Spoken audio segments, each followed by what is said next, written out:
हम मीनू झा गोर लगै छी समस्त मिथिलावासी के। एकटा कन्या के परिछन लऽ कऽ उपस्थित छी। संग दऽ रहल है श्रुति झा। कोशिश करै छी अपने लोकनि के नीक लागे। धन्यवाद।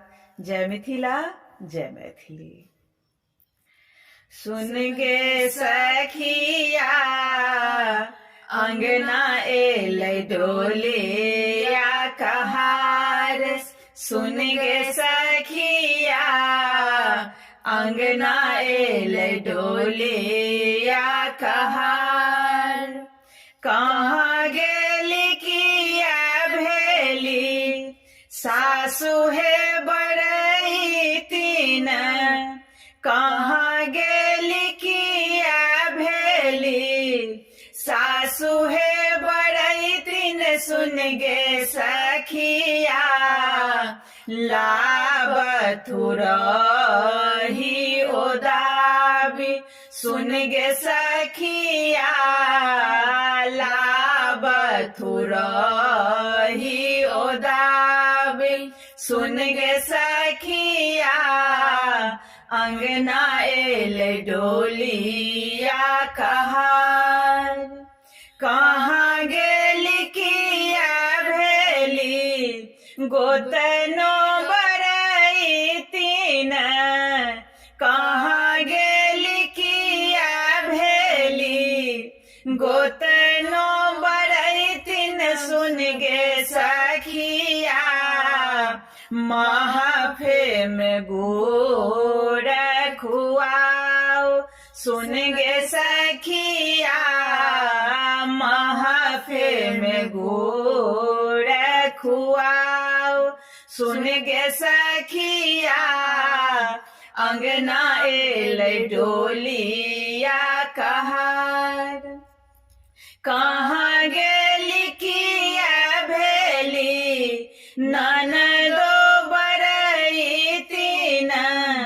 कहाँ गेली किया भेली ननदो बड़ई तीन। सुन गे सखिया अरे छे परे छे घर जाथु। सुन गे सखिया अरे छे परे छे घर जाथ। सुन गे सखिया अंगना एलै डोलिया कहार। हम मीनू झा गोर लगै छी समस्त मिथिलावासी के। एकटा कन्या के परिछन लऽ कऽ उपस्थित छी, वधू परिछन। कोशिश करै छी नीक लागे अपने लोकनि के। धन्यवाद। जय मिथिला, जय मैथिली।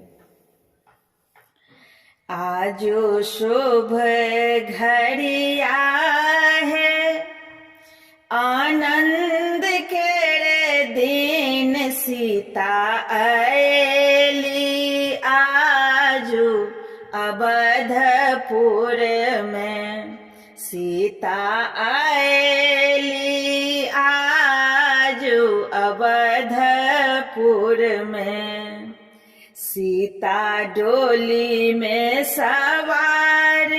रामचंद्र नीचा छथि ठाढ़। सीता डोली में सवार रामचंद्र नीचा छथि ठाढ़। ई नहीं उचित व्यवहार अवधपुर में। ई नहीं उचित व्यवहार अवधपुर में। सीता आएली आजू अवधपुर में। सखी सब गुड़ खुआए सखी देलनी घुमाए। सखी सब गुड़ खुआए सखी देलनी घुमाए। गालो देलखिन दोनों से दी अवधपुर में। गालो देलनी दोनों से दी अवधपुर में। सीता एली आजु दे अवधपुर में। सिया चलो ने संहार, ननदो छेकने दुआर। सीता चलो ने संहार, ननदो छेकने दुआर। लखन पढ़ई छथि गारी अवधपुर में। लखन पढ़े छथि गारी अवधपुर में। सीता आएली आजू अवधपुर में। आजो शुभ घड़िया है आनंद के रे दिन। सीता आएली आजू अवधपुर में। सीता आएली आजू अवधपुर में। हम मीनू झा गोर लगै छी समस्त मिथिलावासी के। एकटा कन्या के परिछन लऽ कऽ उपस्थित छी, वधू परिछन। कोशिश करै छी नीक लागे अपने लोकनि के। धन्यवाद। जय मिथिला, जय मैथिली। आजो शुभ घड़िया है आनंद के रे दिन। सीता आएली आजू अवधपुर में। सीता आएली आजू अवधपुर में। सीता डोली में सवार, रामचंद्र नीचा छथि ठाढ़। सीता डोली में सवार, रामचंद्र नीचा छथि ठाढ़।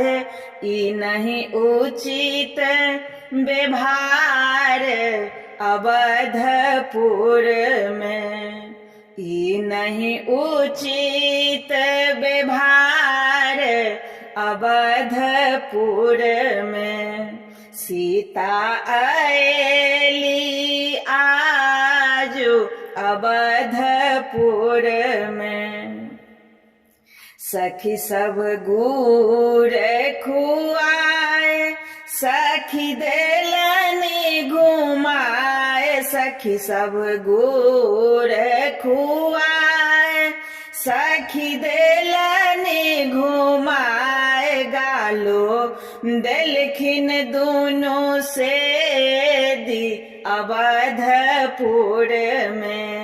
गालो देलनी दोनों से दी अवधपुर में। सीता एली आजू देखू अवधपुर में। सिया चल